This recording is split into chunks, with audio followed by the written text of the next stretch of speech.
Salut, c'est Zaba et commençons tout de suite le secret de Göbekli Tepe. Göbekli Tepe est considéré comme le plus vieux temple du monde. Et c'est d'ailleurs tout simplement la plus vieille construction sur Terre qui existe toujours. En gros, une énigme archéologique que les scientifiques ne parviennent tout simplement pas à comprendre. Et dans l'une des analyses les plus récentes des symboles gravés sur les pierres de ce site antique, les scientifiques ont trouvé des preuves d'un événement apocalyptique qui se serait produit aux environs d'il y a 13 000 ans.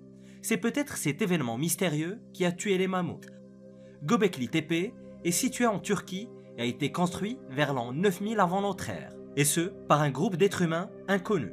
Pour vous donner une idée, ce temple très avancé a été construit 6000 ans avant Stonehenge. Et le génie qui a permis la construction de ce temple est comparable à celui de certaines civilisations qui existaient encore il y a 500 ans. L'existence de Göbekli Tepe est tout à fait déconcertante. Il est si ancien et si inexplicable que de nombreux biblistes pensent qu'il s'agit du véritable emplacement du Jardin d'Éden. Mais maintenant, laissez-moi vous parler de l'étude récente. Des scientifiques de l'université d'Édimbourg ont découvert des preuves que les gravures sur la pierre millénaire montrent l'impact d'une comète. Les anciens n'ont pas raconté l'événement par écrit, mais ont gravé des images sur les hauts piliers de pierre du temple, et qui raconteraient prétendument un événement cataclysmique. Les scientifiques pensent que le temple a peut-être été construit pour commémorer l'impact d'une comète. L'impact n'était manifestement pas aussi terrible que celui qui a tué les dinosaures bien sûr, mais il a tout de même été suffisamment destructeur. Il a probablement tué les mammouths et d'autres énormes mammifères laineux. C'est du moins la théorie qui semble coïncider exactement avec de nombreux mythes du passé, suggérant un événement cataclysmique dans le passé, et plus exactement il y a entre 10 000 et 13 000 ans. De la légende de l'Atlantide au déluge biblique, mais aussi des mythes plus anciens comme l'épopée de Gilgamesh, ancien mythe mésopotamien, jusqu'aux légendes des premières dynasties chinoises. Et pour la première fois, il semblerait y avoir une preuve physique de ce qui semble avoir été l'une des coïncidences et concordances historiques les plus troublantes entre des mythes de civilisations anciennes. Mais il faudra encore bien plus de recherches et de preuves pour que ce soit plus qu'une simple théorie intéressante. Les mini-pyramides soudanaises. Il existe au Soudan une collection de toutes petites pyramides dont l'histoire est bien plus importante qu'on le penserait. Ces pyramides, oubliées par le temps, renferment les secrets de l'un des royaumes africains les plus passionnants de l'histoire. En 730 avant l'ère commune, environ 2000 ans après que le pharaon égyptien Khéops eut ordonné la construction de la grande pyramide de Gizeh, les armées de Nubie ont attaqué.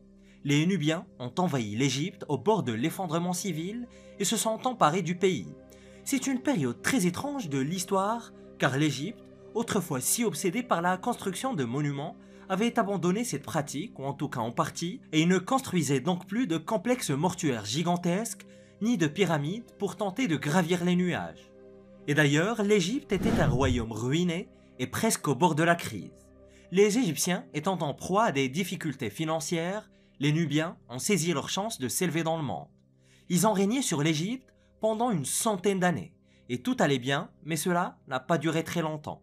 En 656 avant notre ère, les Nubiens ont été vaincus et repoussés le long du Nil dans leur pays d'origine, ce qui est aujourd'hui le Soudan. Et tous ces échanges entre les deux civilisations a mené à certains transferts culturels. C'est alors que les Nubiens ont décidé de créer leur propre version des monuments égyptiens. Au cimetière royal de Méroé, on trouve environ 80 pyramides miniatures. D'ailleurs, le Soudan est aujourd'hui le pays qui contient le plus de pyramides dans le monde. Elles ont été construites pour servir de pierre tombale aux rois et aux reines de la culture méroïtique de Nubie. Cependant, les travaux archéologiques effectués au Soudan sont si peu nombreux que la véritable signification des pyramides a été perdue. Elles ne sont d'ailleurs même plus pointues, et la plupart d'entre elles n'étant plus que des blocs carrés de pierre érodés. Les pyramides miniatures de Méroé sont connues depuis très longtemps, mais ce n'est que très récemment que des archéologues français ont découvert d'autres pyramides minuscules à 700 km de là, dans une nécropole rurale de Sédenga. Vincent Francini, du Musée américain d'histoire naturelle, a qualifié ce site de complètement fou. Les découvertes faites ici défient presque l'entendement et près de 35 pyramides ont été identifiées jusqu'à présent. La plus petite pyramide mesurant à peine 80 cm de côté. Ces pyramides sont encore plus petites que celles du cimetière royal de Meroé, où certaines pyramides mesurent 30 mètres de haut, et c'est à peu près l'équivalent d'un immeuble de près de 8 étages. Mais quelle est donc la signification cachée des pyramides nubiennes? Selon Vincent, entre 300 avant Jésus-Christ et 350 après Jésus-Christ, les nouvelles pyramides nubiennes ont été construites uniquement pour les personnes de sang noble. Il aurait été sacrilège d'ériger une pyramide au-dessus de la tombe d'une personne non royale. Mais avec la découverte des toutes petites pyramides de Sédenga, les choses semblent avoir changé. Plus tard dans l'histoire de la Nubie, les riches ont commencé à ériger des pyramides pour eux-mêmes. Elles n'étaient pas aussi grandes, mais elles restaient des pyramides et devaient être très élégantes pour l'époque. En Égypte par exemple, on pense que les pyramides sont censées symboliser la transition entre la vie terrestre et l'au-delà. Mais que devaient représenter les pyramides en Nubie? Avaient-elles une quelconque signification ou les pyramides étaient-elles utilisées comme des étalages de richesse, leur fonction première étant oubliée depuis très longtemps? La tombe espagnole. Dans le sud de l'Espagne, il existe une très grande structure rocheuse qui semble avoir été poussée hors du sol. Elle est si grande qu'elle domine le paysage et qu'il est difficile de la manquer. Le monument de pierre est naturel, une formation géologique tout à fait ordinaire. Mais en même temps, la formation rocheuse ressemble presque au visage d'un homme qui regarderait vers le ciel. Et l'ancienne pierre a très récemment révélé un secret qu'elle cachait depuis plus de 5000 ans. Voici Antequera, un mélange de monuments construits par l'homme et de formations naturelles qui n'a pas beaucoup changé au cours des 6000 dernières années. La région est surtout connue pour ses mégalithes préhistoriques. Elle est parsemée de structures en pierre sculptées par la main de l'homme au cours du 4e millénaire avant notre ère. C'est un site officiel du patrimoine mondial de l'UNESCO en raison des constructions humaines. Et pourtant, les monuments naturels sont presque aussi passionnants que les monuments artificiels. Et le rocher géant dont je viens de vous parler s'appelle Peña de los Enamorados, le rocher des amoureux, et certains l'appellent le géant dormi. La formation s'élève à une hauteur incroyable de près de 900 mètres, et la roche est naturelle, mais les scientifiques viennent de découvrir quelque chose qui ne l'est pas. Les archéologues ont mis au jour une tombe qui avait été négligée. Il s'agit d'une tombe mégalithique qui a été creusée dans le géant endormi vers 3000 ans avant notre ère, et les archéologues ont déjà identifié 3 phases distinctes au cours desquelles elle a été utilisée pour enterrer des personnes. Ensuite, vers 1950 ans avant l'ère commune, la tombe mégalithique a été abandonnée. Les chercheurs ont même été choqués que personne n'avait trouvé ces tombes auparavant. Il s'agit d'un monument incroyablement grand qui a échappé à d'innombrables fouilles. Et il est également très impressionnant. Les dalles de pierre de la tombe ont été placées avec soin, de sorte qu'au lever du soleil du solstice d'été, la lumière du soleil pénètre dans la tombe comme le regard brillant de Dieu. La tombe était également utilisée d'une manière très unique. Les corps n'étaient pas vraiment placés dans leur propre tombe ou niche, comme dans d'autres tombes préhistoriques. Les archéologues ont identifié une plateforme en pierre près de l'avant de la tombe, et ils pensent que les corps étaient placés sur la plateforme pendant qu'ils se décomposaient. Ils étaient ensuite poussés hors de la plateforme dans une fosse creuse située à l'arrière. À l'intérieur de la fosse, les archéologues ont trouvé près de 95 ossements provenant de restes squelettiques. Le monument de Carrowmore. Des archéologues irlandais ont récemment découvert un monument mégalithique qui ne ressemble à rien de ce qui a été trouvé dans le pays. Il déconcerte les chercheurs qui tentent actuellement de comprendre son passé préhistorique. La découverte du monument antique a eu lieu dans le cimetière mégalithique de Carrowmore à Sligo. Les équipes cherchaient des tombes lorsqu'ils ont mis au jour cette structure très inhabituelle. Pour la petite histoire, Carrowmore abrite la plus grande collection de tombes mégalithiques d'Irlande. C'est également l'un des plus anciens cimetières de ce type en Europe. Ce dernier monument a été daté au radiocarbone et a été trouvé vieux d'environ 6600 ans. Mais selon le folklore irlandais, les tombes sont encore plus anciennes. Les mythes locaux affirment que les tombes proviennent de la légendaire bataille de Moytira des légendes celtiques. Et ce serait à cette époque que la race d'êtres puissants connus dans la mythologie celtique, comme les Tuatha des Danann, serait arrivée en Irlande et aurait vaincu les Firbolg. La légende irlandaise prétend que les Tuatha des Danann étaient une race d'êtres surnaturels qui ont régné sur l'Irlande en tant que premiers rois et reines. Les mythes irlandais les décrivent comme des guérisseurs, des guerriers et des druides. Il s'agissait véritablement d'être issus d'un monde fantastique, doté de pouvoirs magiques, capables de traverser les autres domaines de l'existence, de parler avec les fées et d'exploiter le pouvoir de la nature. Les scientifiques doutent de la réalité des Tuatha Dé Danann et les considèrent plutôt comme des divinités de l'Irlande gaélique pré-chrétienne. Cependant, nombreux sont ceux qui croient encore à la véracité des mythes. Les Tuatha Dé Danann étaient peut-être les véritables rois et reines de l'île, venus d'un pays très lointain ou les descendants de dieux ou de druides puissants issus d'une ancienne lignée. Et lorsque l'Irlande est devenue chrétienne, les Tuatha Dé Danann sont soudain devenus des anges déchus. À une époque plus moderne, les légendes ont changé et les Tuatha Dé Danann sont devenus des fées. Mais qu'en est-il du monument qui vient d'être découvert? Il est en partie souterrain, de forme circulaire et entouré d'un fossé. Des scientifiques de l'Institut de technologie de Sligo ont procédé à une étude approfondie du monument. Ils auraient découvert qu'il ne s'agissait pas d'une sépulture, mais plutôt d'une sorte de plateforme. Il s'agit d'un élément circulaire massif qui semble avoir été utilisé comme une scène où un druide ou un chaman se tenait peut-être pour s'adresser à la foule.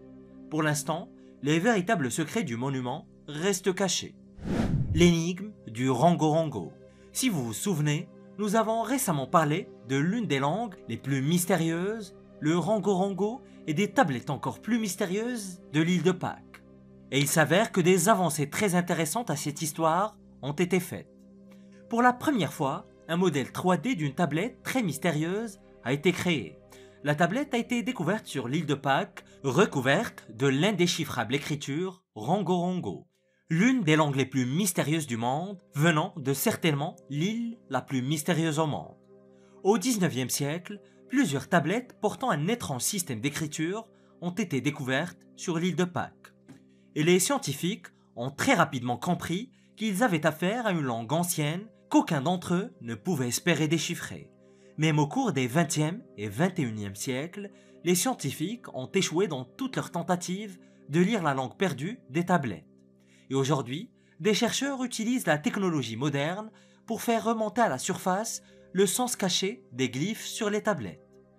Les scientifiques du musée ethnographique de Berlin se sont servis de milliers d'images photogrammétriques pour créer le modèle 3D de la tablette. Ils ont également procédé à une analyse botanique et à une datation au radiocarbone.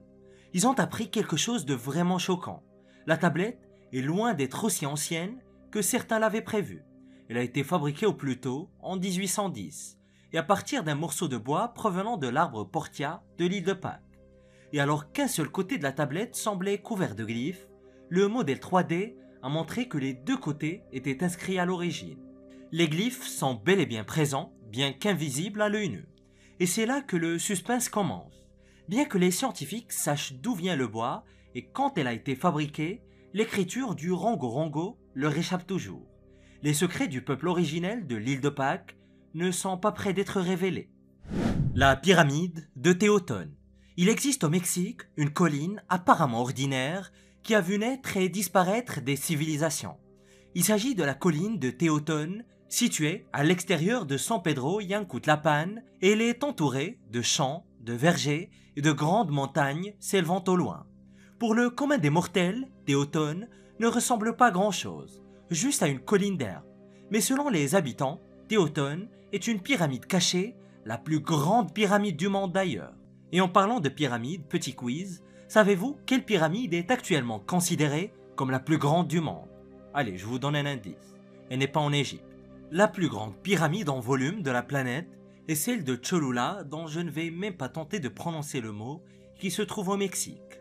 Pourtant, d'après les histoires racontées à Puebla depuis des siècles, Théotone est la plus grande. Même le mot Théotone a un grand pouvoir dans la langue nahuatl qui signifie Dieu divin. Ce n'est pas tout petit peu redondant? Et pour les ancêtres de la population locale, Théotone était un centre cérémoniel très important. Il s'agissait probablement d'une colline à l'origine il y a plus de 3000 ans, mais entre 1000 et 850 avant notre ère, elle a été recouverte de pierres. Les briques auraient été empilées les unes après les autres sur la colline jusqu'à ce que la plus grande pyramide jamais vue atteigne le ciel comme un temple épique. ou du moins c'est la légende qui a été transmise depuis des millénaires. Mais il existe une preuve physique bien plus déroutante que les légendes. Au cœur du couvent de Cuautinchan, en 1891, une ancienne carte aztèque a été découverte dissimulée dans le monastère. Cet artefact exquis remonte à l'époque des conquistadors et représente une mémoire plus ancienne des pèlerinages, des rites, des divinités, des sacrifices, des montagnes sacrées, des pyramides, et dans l'ensemble semble marquer les débuts de la civilisation dans la région. Des chercheurs modernes utilisant la photographie par rayons X et infrarouge ont restauré la vitalité de la carte. Elle s'est révélée être un relevé précis du paysage fusionnant histoire et mythologie avec un alignement cosmologique comme facteur essentiel. Mais le plus captivant de tout, la carte dévoile l'emplacement d'une énorme pyramide cachée, celle de Théotone. Elle n'est pas représentée comme une montagne ou une colline, mais comme une immense pyramide à degrés. Mais la pyramide est-elle bien réelle ou n'est-ce qu'une légende? Malheureusement, il est très difficile de répondre à cette question, car nous ne disposons pas de beaucoup de preuves. Il existe un élément mystérieux appelé la Gouila, qui se trouve près du sommet de la pyramide présumée. C'est un peu comme le rocher dans le Roi Lion où Simba est brandi à la vue de tous les animaux. Seulement, à Théotone, la rumeur veut que le rocher ait servi d'autel sacrificiel. Mais même les habitants ne sont pas tous d'accord, car d'autres affirment qu'il n'y a pas eu de sacrifice à Théotone. Santos Popoca Fernandez, guide touristique local, affirme que Théotone était strictement un lieu de vie et la colline herbeuse pourrait être le plus grand monument du Mexique ou n'être rien du tout. Les secrets de Théotone, comme ceux de tant d'autres monuments anciens dans le monde, restent toujours inconnus. Les sacs des dieux. Nous avons dernièrement parlé de l'un des symboles les plus anciens et les plus mystérieux de l'histoire humaine. Cette sorte de sac porté par des divinités mésopotamiennes, mais il y a encore plus d'aspects mystérieux à ce symbole que l'on pourrait imaginer. Il est très difficile de trouver des symboles plus mystérieux que le sac à main dans les gravures anciennes du monde entier. Il s'agit peut-être d'un seau ou d'une sorte de sacoche tissée, mais pour l'instant, il est connu dans les cercles archéologiques sous le nom de sac à main. Et le symbole reste surtout très connu pour sa présence dans les représentations des anciens dieux sumériens connus sous le nom d'Anunnaki. Ces symboles sont visibles dans les ruines du désert irakien. Toutefois, des symboles très similaires ont été retrouvés dans l'art de l'autre côté du globe.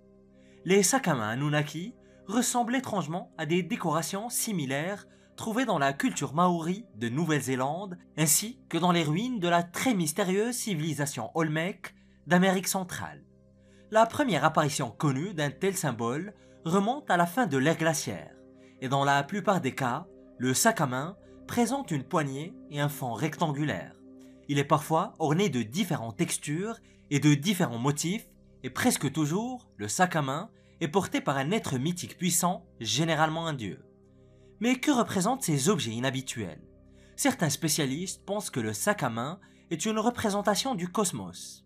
La poignée représente le ciel, tandis que la base carrée représente la terre. Une autre possibilité est que le sac soit censé représenter un sceau de connaissances que les êtres mythiques transmettent aux humains. Et le plus ancien exemple de ce symbole sur Terre se trouve au sommet d'une crête montagneuse en Turquie, dans un endroit dont je viens juste de vous parler. Oui, le plus vieux temple du monde, Göbekli Tepe. Cet ancien temple abrite ce que l'on pense être la première représentation de ces sortes de sacs à main cosmiques, 3 pour être exact. Pour certains, cela signifie que Göbekli Tepe aurait été le premier endroit où les dieux auraient transmis leur savoir à de simples humains qui étaient à l'époque encore primitifs.